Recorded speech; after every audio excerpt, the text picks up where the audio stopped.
Welcome to Abhipedia. Myself Roshni Gautam. इस class में हम इकोनॉमिक्स पढ़ रहे हैं और ये इनिशिएटिव अभिपीडिया के यूट्यूब चैनल पर आप सभी के लिए लाया गया है। एसएससी सीजीएल 2025 टारगेट कर रहे हैं, तो हम इंडियन इकोनॉमी डेप्थ में एनालिसिस कर रहे हैं। इकोनॉमिक्स भी पढ़ाया जाएगा, इंडियन इकोनॉमी भी पढ़ाया जाएगा, A to Z पढ़ाया जाएगा। इससे पहले लेक्चर हमने कर लिया है, ये सीरीज वाइज चलेंगे। प्लेलिस्ट में आपको इकोनॉमी का प्लेलिस्ट दिख जाएगा, वहां पर आप जाइएगा, जहां पर हम टॉपिक को समझेंगे एमसीक्यूज, ताकि आपकी एमसीक्यूज की प्रैक्टिस हो प्लस आपको कंसेप्ट की क्लियरिटी भी हो। ओके, तो चलो आज की क्लास को स्टार्ट करते हैं। चैनल पर न्यू होंगे तो चैनल को सब्सक्राइब कर देंगे और बेल आइकन को प्रेस कर देंगे तो सारी इंफॉर्मेशन आप तक पहुंच जाए। ओके, तो चलो आज की क्लास को स्टार्ट करते हैं। इससे पहले अगर आप एसएससी सीजीएल को टारगेट कर रहे हैं एंड कोर्स बाय करना चाहते हैं तो अभिपीडिया के द्वारा ये कोर्स लॉन्च कर दिया गया है। ये हमारा वेबसाइट है, यहाँ पर जाके आपको टेस्ट सीरीज या फिर वीडियो लेक्चर या आपको जो भी है, स्ट्रक्चर्ड भी है, प्रॉपर पूरा मैराथन भी है, मतलब कि प्रॉपर आपको एक मिलेगा जहां पर फुल मिलेंगी, जहां पर वीडियोस, आपको टेस्ट सीरीज मिलेगा। पर्टिकुलर आप टेस्ट सीरीज बाय करना चाहते हैं तो वो भी बाय कर सकते हैं। तो इंडिविजुअल भी और प्लस कोर्सेज भी आपको मिल जाएगा। आपके लिए ये कस्टमाइज किया गया है, बहुत हेल्पफुल होगा। कोई भी डाउट होता है तो आप हमसे कॉल करके पूछ सकते हैं। कोई भी डिस्कशन करना है तो कॉल करके पूछिए। एंड कोर्सेज के रिगार्डिंग कोई भी इंफॉर्मेशन चाहिए तो हमारी पूरी टीम आपके लिए अवेलेबल है, आपको गाइड करेंगे। तो हम चलते हैं और आज की क्लास को स्टार्ट करते हैं, और इससे पहले वाली क्लास को जरूर आप सब देखिएगा। ओके, तो चलो स्टार्ट करते हैं। और नेशनल इनकम, जो कि बहुत मुश्किल लगता है जो भी स्टूडेंट कॉम्परेटिव, क्योंकि बैकग्राउंड नहीं होते हैं, हमें समझ नहीं आता है, तो आज की क्लास में बहुत सिंपल वे से मैं आपको समझाऊंगी। ध्यान से समझिएगा। कोई भी टॉपिक नहीं समझ आता है तो कमेंट सेक्शन में लिखना, वो मैं नेक्स्ट लेक्चर में लेके आऊंगी। तो देखो पहला क्वेश्चन क्या है, which of the following is not the main goal of macro economy. आपको बहुत बार ये क्वेश्चन पूछा गया है कि जो भी एक अगर पर्टिकुलर टॉपिक है वो माइक्रो इकोनॉमी का पार्ट है या मैक्रो इकोनॉमी का पार्ट है। दो ब्रांच होते हैं इकोनॉमिक्स में। ओके, दो ब्रांच होते हैं, एक माइक्रो होता है और एक मैक्रो होता है। ओके, तो वन बाय वन देखते हैं। तो अगर मैक्रो की बात करें तो इसको ए से याद रखिएगा।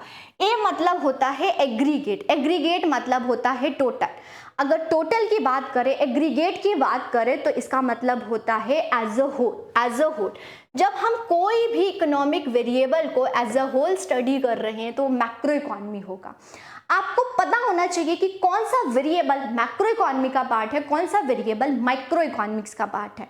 अगर आपको मालूम होता है तो आप इसको क्रैक कर पाएंगे इजीली। तो देखो यहाँ पर एग्जाम्पल नोट करो। सबसे पहले आपको पता होना चाहिए नेशनल इनकम। नेशनल इनकम जो है वो क्या है, मैक्रो का पार्ट है।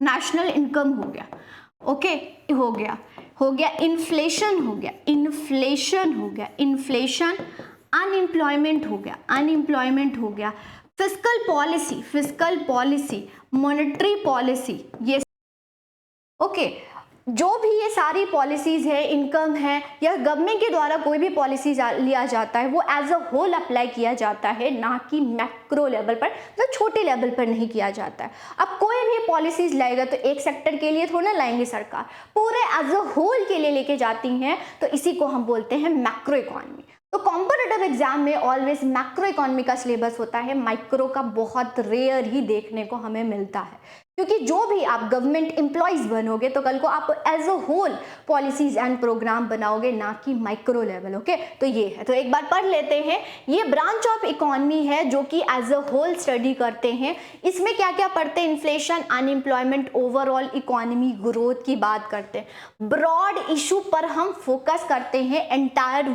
कंट्री की बात करते हैं, ना कि नैरो, मतलब एक स्पेसिफिक एरिया, एक स्पेसिफिक पार्ट की स्टडी नहीं करते हैं, एज अ होल स्टडी करते हैं, तो उसको हम मैक्रो इकोनॉमी बोलते हैं। ऑलराइट, चलो नेक्स्ट अब हम देखेंगे माइक्रो। माइक्रो क्या होता है, वो स्टडी होता है इकोनॉमी, वो ब्रांच होता है जहां पर हम बिहेवियर मींस इंडिविजुअल की स्टडी करते हैं। क्या करते हैं, इंडिविजुअल की स्टडी करते हैं।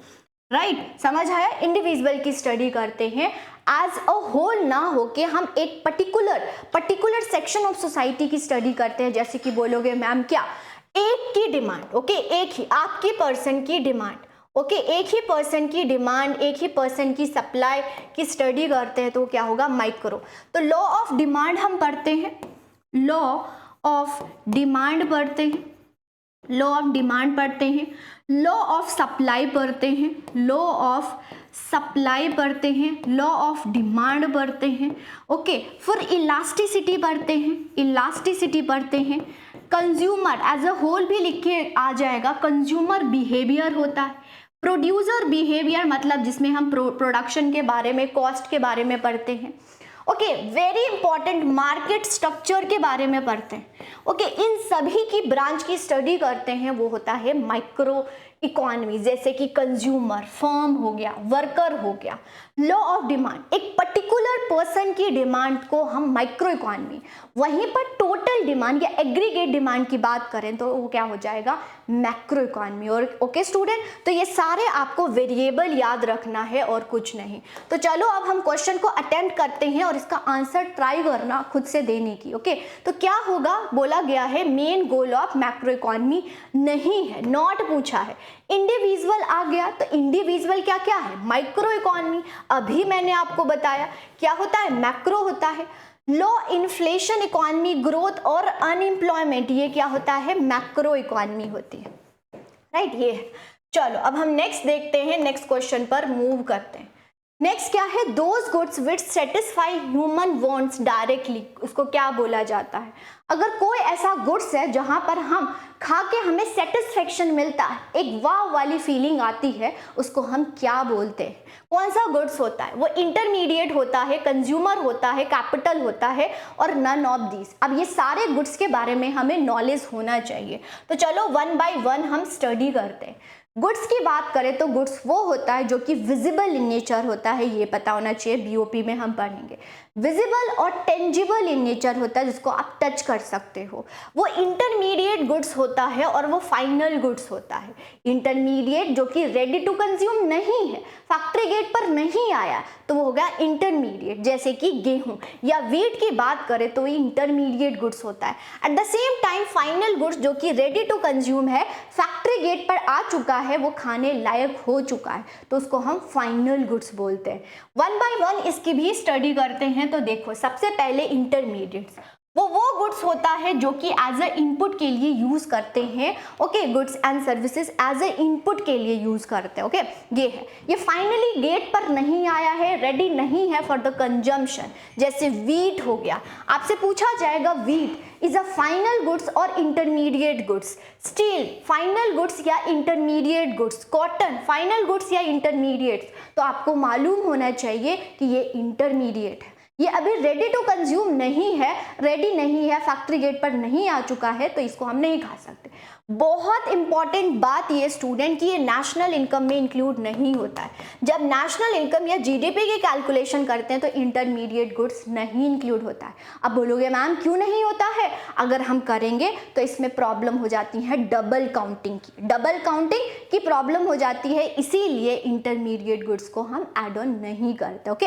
ये है, किसको ऐड करते हैं, तो फाइनल गुड्स को ऐड करते हैं। फाइनल गुड्स क्या होता है, वो गुड्स जो कि रेडी टू कंज्यूम है, फैक्ट्री गेट पर आ चुका है, रेडी हो गया है कंजम्पशन के लिए, उसको हम फाइनल गुड्स बोलेंगे, राइट। ये है, जैसे कि यहाँ पर अगर बात करें तो जो वीट था, वीट क्या है, इंटरमीडिएट, और यहाँ पर ब्रेड की बात करें तो ये क्या है, फाइनली। ये फर्दर प्रोडक्शन के लिए नहीं जाएगा, वो रेडी है, कंज्यूम कर सकते हो, आराम से सेटिस्फाई हो सकते हो, कंजम्पशन करके मजा अच्छा लग सकता है आपको, राइट। ये अब इसके भी दो पार्ट्स होते हैं, एक होता है कंज्यूमर गुड्स और एक कैपिटल गुड्स। क्वेश्चन में भी यही पूछा गया था कि ऐसा कौन सा गुड्स है जिसका जो आप डायरेक्टली कंज्यूम करते हैं। तो जो चीज डायरेक्टली कंज्यूम करते हैं वो होता है consumer goods, okay. Consumer goods क्या होता है, जो कि डायरेक्टली आप कंज्यूम करते हो और वह की फीलिंग आती है, उसको हम कंज्यूमर गुड्स बोलते हैं। कैपिटल गुड्स को हम डायरेक्टली कंज्यूम नहीं करते हैं, ओके। इसको हम फर्दर प्रोडक्शन के लिए यूज करते हैं, तो वो हो जाता है capital goods, okay. Purchase for personal या फिर पर्सनल कंजम्पशन के लिए होता है कैपिटल, ये बिजनेसमैन फॉर द प्रोडक्शन के लिए यूज करते हैं, तो उसको हम कैपिटल गुड्स बोलते हैं। ऑलराइट, समझ आ रहा है स्टूडेंट। ये अब इसके बारे में भी जान लेते हैं क्या है। देखो, फाइनल गुड्स क्या होते हैं, जो कि डायरेक्टली कंजम्पशन के लिए रेडी है, ओके। इंटरमीडिएट क्या होता है, एज ए इनपुट हम यूज करते हैं इसको, फर्दर प्रोसेसिंग की बात करें तो इसको फर्दर प्रोसेस की ज़रूरत नहीं है, ये इसको फर्दर प्रोसेस की ज़रूरत है। ओके, इसको हम जीडीपी में इंक्लूड करते हैं, फाइनल गुड्स को जीडीपी में इंक्लूड करते हैं, इसको हम नहीं करते। ओके, ये है, ये ब्रेड होता है, कार होता है, फर्नीचर होता है, एग्जाम्पल है फाइनल। आपसे पूछा जाएगा ये पर्टिकुलर फाइनल है नहीं है, या फिर आपसे पूछा जाएगा ये जीडीपी में इंक्लूड होता है या नहीं होता, राइट। ये वीट हो गया, इसको हम फाइनली कंज्यूम नहीं कर सकते, ये वो डायरेक्टली कंज्यूम कर सकते हो, नहीं कर सकते, तो वो क्या होता है, इंटरमीडिएट। ओके, ध्यान रखिएगा, कंपैरेटिव स्टडी भी कर लिया। तो जैसे कि मैंने आपको बताया, फाइनल गुड्स कंज्यूमर गुड्स भी होता है और कैपिटल गुड्स भी होता है। कंज्यूमर जो कि वांट्स को सेटिस्फाई करता है, यही सवाल आपसे पूछा गया था क्वेश्चन में। कैपिटल हम फर्दर प्रोडक्शन के लिए यूज करते हैं, फर्दर प्रोडक्शन के लिए यूज करते हैं, उसको हम कैपिटल गुड्स बोलते हैं, राइट। ये कंज्यूमर गुड्स या होता है फिनिश गुड का पार्ट होता है, जो कि डायरेक्टली जो पर्सन है, इंडिविजुअल या हम है, क्या करते हैं, कंज्यूम करते हैं। अब ये भी फर्दर पार्ट्स होता है, या स्टूडेंट फर्दर पार्ट्स होते हैं, वो ड्यूरेबल होता है, वो नॉन ड्यूरेबल होता है। ये क्या है, ड्यूरेबल, जो कि एक बार आप खरीदते हो और लॉन्ग टर्म तक यूज करते हो, तो उसको बोलेंगे ड्यूरेबल। जैसे कार को अब डेली थोड़ा ना खरीदोगे, या खराब थोड़ा ना होगा, नहीं होगा, तो उसको क्या बोलते हैं, ड्यूरेबल गुड्स। नॉन ड्यूरेबल क्या होता है, नॉन ड्यूरेबल गुड्स वो गुड्स होता है जो कि जल्दी खराब हो जाता है, शॉर्ट टर्म इन नेचर होता है, उसको नॉन ड्यूरेबल गुड्स बोलते हैं। सर्विसेज जो होता है वो इंटेंजिबल कंजम्पशन होते हैं, इंटेंजिबल होता है, मीन्स जैसे मैंने आपको गुड बोला, वो क्या होता है, टेंजिबल इन नेचर होता है। At the same time services intangible होता है, मतलब इसको आप टच नहीं कर सकते, महसूस कर सकते हो, फील कर सकते हो। जैसे कि टीचिंग आप छू नहीं सकते, महसूस कर सकते हो, तो ये सर्विसेज होते हैं, बट ये भी कंज्यूमर गुड्स में आते हैं। ओके, तो goods are visible in nature, tangible in nature, services are intangible in nature. Okay, ये है, ये एग्जाम्पल है कि जैसे फ्रूट वगैरह हो गया, उसको आप क्या कर लेते हो, कंज्यूम कर लेते हो, बट वो डिपेंड करेगा वो ड्यूरेबल है या नॉन ड्यूरेबल है। ड्यूरेबल मतलब सुनते हैं कि ड्यूरेबिलिटी ज़्यादा है, तो मीन्स वो लॉन्ग टर्म चल सकता है। नॉन ड्यूरेबल मतलब कि उसकी ड्यूरेबिलिटी नहीं, राइट। कैपिटल गुड्स वो गुड्स या फिजिकल गुड्स होता है जो कि हम फर्दर प्रोडक्शन में कंज्यूम नहीं कर सकते। क्या मशीन को आप कंज्यूम कर सकते हो, नहीं कर सकते, तो वो क्या होता है, कैपिटल गुड्स होता है। जैसे मशीनरीज हो गया, टूल्स हो गया, कमर्शियल व्हीकल्स हो गया, ये सारी चीजें हो गई, राइट। ये समझ आ गया। देखो तो फिर चलो अब आंसर कर लेते हैं, क्या है आंसर, भी जवाब देना आप लोग, क्या आंसर होगा यहाँ पर। तो वांट्स डायरेक्टली, तो आंसर क्या हो जाएगा, कंज्यूमर गुड्स। आया समझ, कंज्यूमर गुड्स समझ आ गया। ओके स्टूडेंट, चलो नेक्स्ट क्वेश्चन पर मूव करते हैं। नेक्स्ट क्वेश्चन क्या है, देखो यहाँ पर,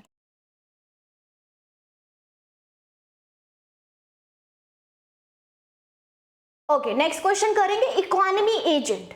इकोनॉमी में कौन कौन काम करते हैं, कौन कौन सी एक्टिविटीज होती है, कौन करता है, बेसिकली गवर्नमेंट करते हैं, कंज्यूमर करता है, प्रोड्यूसर करता है, ऑल ऑफ दीज होता है। क्या होता है, इसको हम देख लेते हैं क्या है, वन बाय वन। अगर इकोनॉमी एजेंट की बात करें तो कौन कौन से होते हैं, सबसे पहले प्रोड्यूसर, जो कि प्रोड्यूस करता है, मैन्युफैक्चर करता है, ओके, प्रोडक्शन करता है, मैन्युफैक्चर करता है, इन्वेस्टमेंट करता है, लोन लेता है, वो क्या होता है, प्रोड्यूसर। इसको फर्म भी बोलते हैं, इसको बिजनेसेस भी बोला जाता है। फिर आता है कंज्यूमर। कंज्यूमर जो होते हैं वो कंजम्पशन करते हैं, ओके, क्या करते हैं, कंजम्पशन करते हैं, और इसको हम हाउस होल्ड भी बोलते हैं, हाउस होल्ड भी बोलते हैं। तो वो ग्रुप जो कि परचेज करता है goods and services for personal uses, okay, किससे परचेज करेगा, वो परचेज करेगा प्रोड्यूसर से।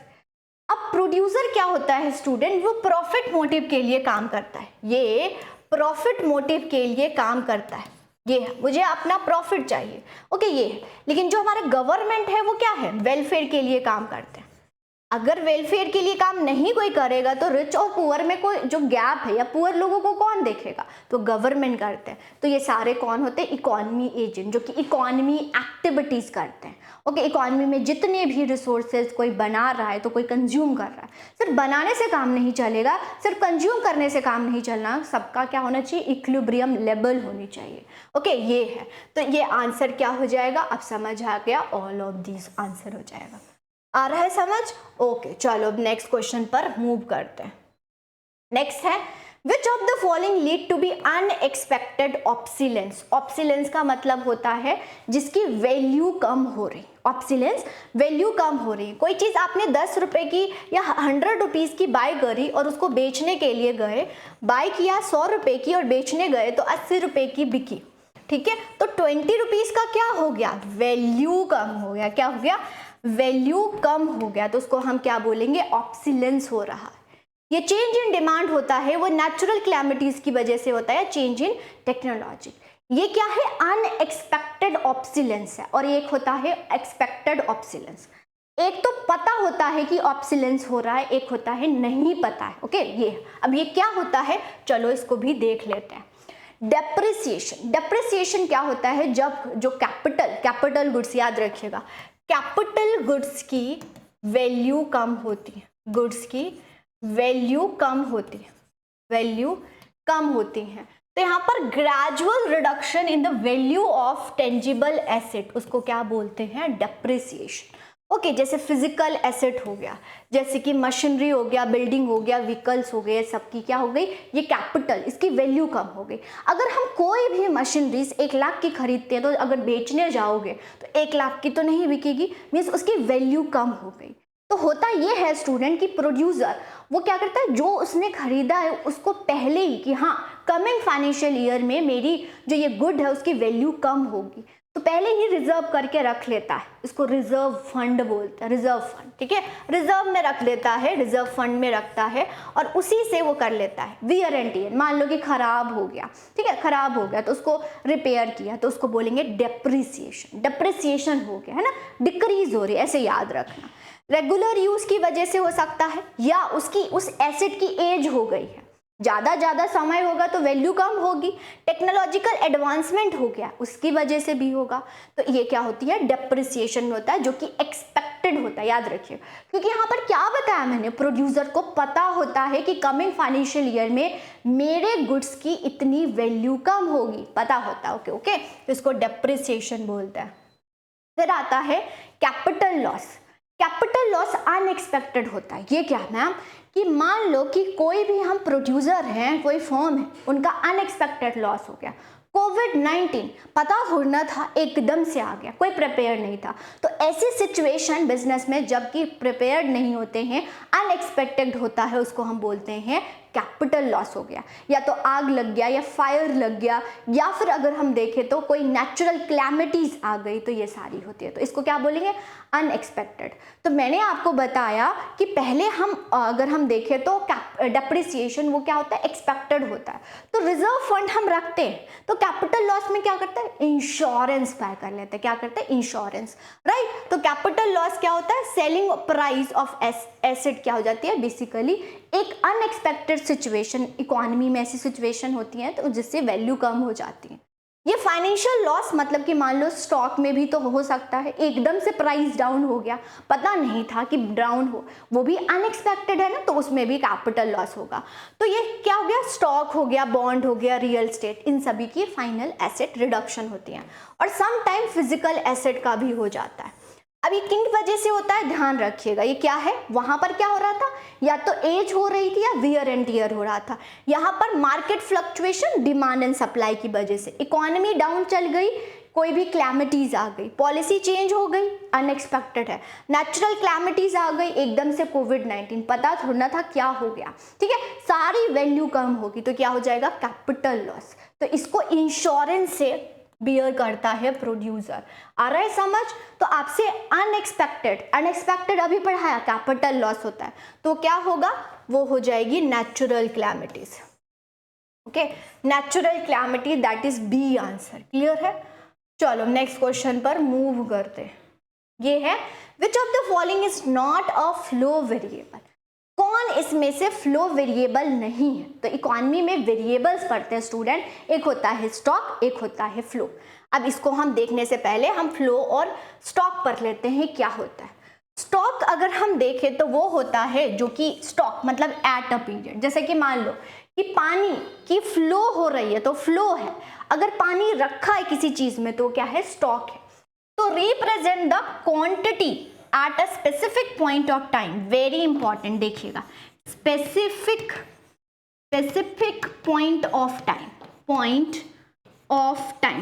टाइम, तो उसको हम क्या बोलते हैं, स्टॉक वेरिएबल। जैसे कैपिटल हो गया, वेल्थ हो गया, एसेट हो गया, लोन हो गया, ठीक है। आपसे पूछेंगे ये पर्टिकुलर वेरिएबल स्टॉक है या फ्लो है, तो बोलोगे मैम कैसे पता चलेगा। तो कोई भी वेरिएबल को eight a period of time अभी अभी मेजर कर रहे हैं तो वो क्या हो जाएगा, stock. During a period of time measure कर रहे हैं, नेशनल इनकम का डेफिनेशन पढ़ो, during a period of time measure होता है तो क्या हो जाता है, नेशनल इनकम फ्लो वेरिएबल है, ठीक है। ये क्या है, पीरियड ऑफ टाइम मेजर किया जाता है, जैसे जीडीपी, इनकम, एक्सपेंडिचर, ये सारे, ठीक है। तो उसको हम बोलेंगे क्या, वो फ्लो वेरिएबल है, राइट। ऑल राइट, चलो तो यहाँ पर आंसर कर लेते हैं क्या होगा। नॉट अ फ्लो वेरिएबल कौन नहीं है, income, capital formation, money supply, ये supply of money in the country और leakages of water from the overhead. अब देखिए तो फ्लो क्या है, इनकम भी फ्लो है, कैपिटल फॉर्मेशन भी फ्लो है, मनी सप्लाई क्या है, स्टॉक वेरिएबल। बोलोगे मनी सप्लाई तो सुनने में लग रहा है ये फ्लो होगा, नो, ये एट अ पीरियड, डेफिनेशन पर जाएंगे, नाम पर नहीं जाएंगे। अब देखो कि कौन सी variable at a period of time measure हो रहा है और कौन सा during a period of measure हो रहा है, ओके। तो ये आपको देखना पड़ेगा, उसके बाद आपको समझ आ जाएगा। तो एक लिस्ट बनाना आज होमवर्क है, लिस्ट बनाना आप लोग कि पर्टिकुलर, वैसे तो मैंने आपको यहाँ पर देखो ये पीडीएफ भी आपको हमारे वेबसाइट पर मिल जाएगा, वहाँ जाके आप डाउनलोड कर सकते हो। देखो ये सारे जो है ये एग्जाम्पल है किसके, स्टॉक वेरिएबल के, और इसको देखो आप क्या है, एग्जाम्पल है फ्लो वेरिएबल के, ओके। ये जैसे क्या हो गया, इनकम अभी देखा, capital, GDP, interest on capital, depreciation, capital formation, ये सब क्या है, इतना तो मैंने दे दिया और काफ़ी मैंने आपको दे ही दिया है, और भी कुछ रह गया है तो आप क्या करेंगे, होमवर्क करें, ठीक है, कुछ आप भी करो सर्च, राइट। ये चलो नेक्स्ट क्वेश्चन पर मूव करते हैं। In close economy which of the following sector is not included. एक होता है ओपन इकोनॉमी, एक होता है क्लोज इकोनॉमी। अभी जब हम नेशनल इनकम पढ़ेंगे तो हम वेरिएबल्स पढ़ते हैं, सेक्टर ऑफ इकोनॉमी भी होता है, देख इसको पढ़ लो, सेक्टर ऑफ इकोनॉमी होते हैं। तो 4 सेक्टर ऑफ इकोनॉमी हम पढ़ते हैं, इकोनॉमी सर्कुलर फ्लो होता है। हाउस होल्ड क्या होता है, कंजम्पशन करता है, इसका वर्क देख लो, कंजम्पशन करता है, ओके, कंजम्पशन करा प्लस सेविंग करता है, ओके, सेविंग करता है। फर्म क्या करता है, प्रोडक्शन करता है और इन्वेस्टमेंट करता है, ओके, ये हो गया। गवर्नमेंट सेक्टर, गवर्नमेंट क्या करती है, वेलफेयर करती है या एक्सपेंडिचर करता है, वेलफेयर या एक्सपेंडिचर करता है, ठीक है। एक्सटर्नल क्या करते हैं, इंपोर्ट और एक्सपोर्ट करते हैं, इंपोर्ट एंड एक्सपोर्ट करते हैं, इंपोर्ट और एक्सपोर्ट करते हैं, ठीक है। ये है। अगर हम देखें तो इसको कैसे लिखते हैं, इसको हम C लिखते हैं, इसको हम I लिखते हैं, इसको हम G लिखते हैं और इसको X माइनस M, इसको नेट एक्सपोर्ट बोल लिखते हैं। अब नेट एक्सपोर्ट क्यों लिखते हैं, जो हमारी कंट्री से पेमेंट हुआ बाहर की कंट्री में उसको माइनस कर दो, जो पैसा आया उसको प्लस कर दो, तो उसको बोलेंगे नेट एक्सपोर्ट। आया स्टूडेंट समझ, तो CIGX माइनस M ये हो गया। अब इसको ना जब हम नेशनल इनकम करते हैं तो इसको ऐसे लिखते हैं, Y मतलब GDP, C plus I plus G plus X minus M, ऐसे लिखते हैं, X माइनस M, राइट, ये होता है। तो इसको हम GDP से ऐसे डिनोट करते हैं, आ गया समझ। तो ये है। अब देखो यहाँ पर क्वेश्चन क्या था, क्वेश्चन देखेंगे तो क्या पूछा है, क्लोज इकोनॉमी। क्लोज मतलब एक होता है ओपन और एक होता है क्लोज। अब इसको कैसे समझेंगे, ओपन मतलब होता है हम एक्सपोर्ट और इंपोर्ट कर रहे हैं, एक्सपोर्ट एंड इंपोर्ट कर रहे हैं, राइट, ये। और क्लोज में क्या होगा, क्लोज में क्या होगा, जब हम एक्सपोर्ट, इसको प्लस लिख देती हूँ, हाँ, माइनस कर रहे हैं, एक्सपोर्ट इंपोर्ट हम नहीं कर रहे हैं। पहले अगर हम देखें बिफोर हम 1991 की पॉलिसी, तो हम एक्सपोर्ट इंपोर्ट नहीं करते, क्लोज इकोनॉमी थे, ज़्यादा ग्लोबलाइजेशन नहीं था, तो क्लोज इकोनॉमी उसको बोला जाता है। जब हम एक्सपोर्ट इंपोर्ट करने लगे, ग्लोबलाइजेशन लेके आ गए, तो हम उसको बोलेंगे ओपन। तो यहाँ पर क्या होगा, रेस्ट ऑफ द वर्ल्ड, ठीक है, rest of the world not included in close. House hold होगा, फर्म होगा, गवर्नमेंट भी होंगे। एक बार और भी मैं अच्छे से आपको समझाती हूँ, लिखना है इसको। एक यहाँ पर है क्लोज, ठीक है, क्लोज इकोनॉमी। कैसे होगा, देखिए इसको x, ठीक है, यहाँ पर अगर हम देखें, एक मिनट,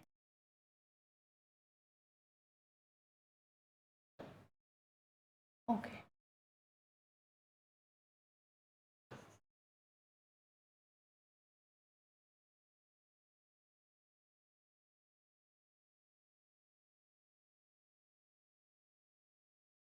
अब देखो यहाँ पर क्लोज इकोनॉमी, क्लोज इकोनॉमी में क्या आएगा, इकोनॉमी C प्लस आई प्लस जी प्लस, ठीक है, जी प्लस, ठीक है, इतना ही आएगा।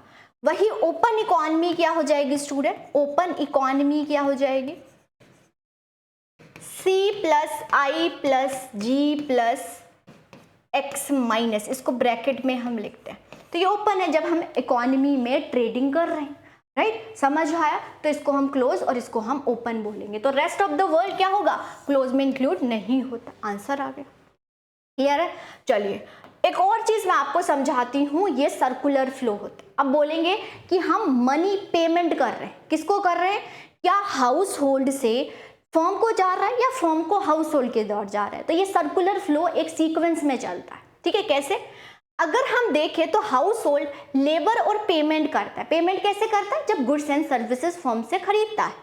इसी प्रकार से जो बिजनेस है वो इनकम पे करती है, सर्विसेज इसने दिया, कौन, हाउस होल्ड ने, मतलब कि फैक्टर ऑफ प्रोडक्शन, तो उसके बदले में इनकम दिया है, किसने, बिजनेस ने दिया है। गुड्स एंड सर्विसेज भी प्रोवाइड करता है ना, तो ये हो गया।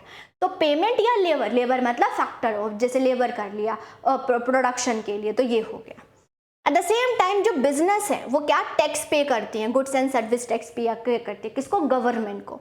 वही जो गवर्नमेंट है वो सर्विसेज और पेमेंट प्रोवाइड कराता है, किसको, फर्म को। ये इसी प्रकार से हाउस होल्ड जो गवर्नमेंट है उसको टैक्स और लेबर प्रोवाइड कराते हैं, गवर्नमेंट एम्प्लॉयज हम सब जो बनेंगे, ओके, ये है।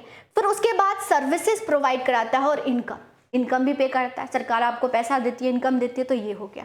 तो इस प्रकार से सर्कुलर फ्लो होता है। आपसे पूछा जाएगा कि अगर गुड्स एंड सर्विसेज टैक्स पे किया जा रहा है तो कौन पे कर रहा है, ओके, ये आपसे पूछा जाएगा, तो ये याद रखिएगा, फर्म गवर्नमेंट को पे कर रहा है ना, जीएसटी कौन पे कर रहा है, ओके। फाइनली कंजम्पशन वाले नहीं कर रहे हैं, वो क्या हो रहा है, गुड्स एंड सर्विसेज पर पे कर रहा है, प्रोडक्शन पर पे कर रहे हैं, ओके, वो है, वो अलग चीज है कि जीएसटी में हम देखेंगे कंजम्पशन पर लगता है, ओके, ये सारी चीजें वो भी मैं आपको पढ़ाऊंगी। चलो तो यहाँ पर और देखते हैं, ये सर्कुलर फ्लो समझ है, नेक्स्ट देखेंगे। अब यहाँ पर देखो नेक्स्ट क्वेश्चन है, the main difference between GDP and GNP. एक होता है ग्रॉस डोमेस्टिक प्रोडक्ट, एक होता है ग्रॉस डोमेस्टिक प्रोडक्ट, एक होता है ग्रॉस नेशनल प्रोडक्ट। इसको समझते हैं, प्रोडक्ट वेरी इंपॉर्टेंट है, बहुत इंपॉर्टेंट है, और ग्रॉस नेशनल प्रोडक्ट समझ नहीं आता है, इसको मैं बहुत बहुत इजी लैंग्वेज में आपको समझाती हूँ। क्या है नेशनल प्रोडक्ट, दो है, इसका फुल फॉर्म ही याद रखिएगा। कभी कभी पी का मतलब ही सब पूछ लेते हैं, what do you mean by P, product not production, ऐसा पूछा गया था। प्रोडक्शन होता है, नो प्रोडक्शन नहीं होता, प्रोडक्ट होता है, गुड्स एंड सर्विसेज होता है, राइट, ये है। तो इन दोनों को पढ़ते हैं, ये क्या है। सबसे पहले हम पढ़ेंगे ग्रॉस डोमेस्टिक प्रोडक्ट, इसको क्या कैसे पढ़ेंगे, विद इन जोग्राफिकल बाउंड्री हो रहा है, हमारी जोग्राफिकल बाउंड्री में, मतलब पॉलिटिकल बाउंड्रीज अदर फैक्टर को इंक्लूड कर लेते हैं जोग्राफिकल बाउंड्री। एक फाइनेंशियल ईयर में होता है, एक फाइनेंशियल ईयर होता है, वन फाइनेंशियल ईयर में होता है, ठीक है। कौन करता है, बहुत इंपॉर्टेंट, ओके, या तो रेजिडेंट होंगे प्लस नॉन रेजिडेंट होंगे, ठीक है। बाउंड्रीज में क्या हो रहा है, final goods and services produce हो रहा है, बस इसको ही आपने याद रखना है, very important. Goods and services produce हो रहा है, ओके, कौन कर रहा है, रेजिडेंट एंड नॉन रेजिडेंट हो रहा है, एक फाइनेंशियल ईयर में हो रहा है, वेरी इंपॉर्टेंट, जोग्राफिकल बाउंड्रीज में हो रही है। जोग्राफिकल बाउंड्री बहुत इंपॉर्टेंट है, तो उसको हम क्या बोलेंगे, ग्रॉस डोमेस्टिक प्रोडक्ट। समझ आया स्टूडेंट। ये ग्रॉस नेशनल प्रोडक्ट क्या होगा, irrespective of geographical boundary, geographical boundaries को नहीं देखेंगे, इसको देखेंगे। तो यहाँ पर देखो फाइनल गुड्स एंड सर्विसेज इसमें भी इंक्लूड होगा, फाइनल गुड्स एंड सर्विसेज इसमें भी इंक्लूड होगा। एक फाइनेंशियल ईयर होगा, ओके। बाउंड्री नहीं होगी, इररिस्पेक्टिव ऑफ बाउंड्री पूरे वर्ल्ड में होगा, वर्ल्ड का मैप देख लो। लेकिन रेजिडेंट ऑफ द कंट्री होगी, रेजिडेंट मतलब कि इंडिया के निवासी कहीं जाके काम करता है और पैसे भेजता है तो वो हमारे जीडीपी में इंक्लूड नहीं होगा। क्यों? क्योंकि हमारी कंट्री में या ज्योग्राफिकल बाउंड्री में प्रोड्यूस नहीं किया है, बाहर किया है, तो हमारी इंक्लूड होता है लेकिन वो जीएनपी में इंक्लूड होता है, okay. Total goods and services produce by residents, okay, abroad में किया गया तो वो होता है, ठीक है। इसका फॉर्मूला यहाँ पर देखते हैं बहुत अच्छे से, इसको मैं बहुत अच्छे से समझाती हूँ। जीडीपी की बात करें तो इसमें net factor, okay, net factor income from abroad को माइनस कर देते हैं। क्यों माइनस करते हैं? यहाँ पर जो भी हमारे रेजिडेंट हैं वो बाहर जाके अर्न कर रहे हैं, डोमेस्टिक बाउंड्री में नहीं प्रोड्यूस कर रहे हैं, तो हमारे डोमेस्टिक जो जीडीपी से इसको एक्सक्लूड कर दिया जाता है, लेकिन इसमें प्लस हो जाता है। Net factor income from abroad को प्लस कर दिया जाता है। और समझो यहाँ पर अगर आपको जीएनपी निकालने के लिए आता है तो क्या करोगे? नेट फैक्टर इनकम ऐसे भी लिखा जाता है, okay, from abroad, okay, abroad.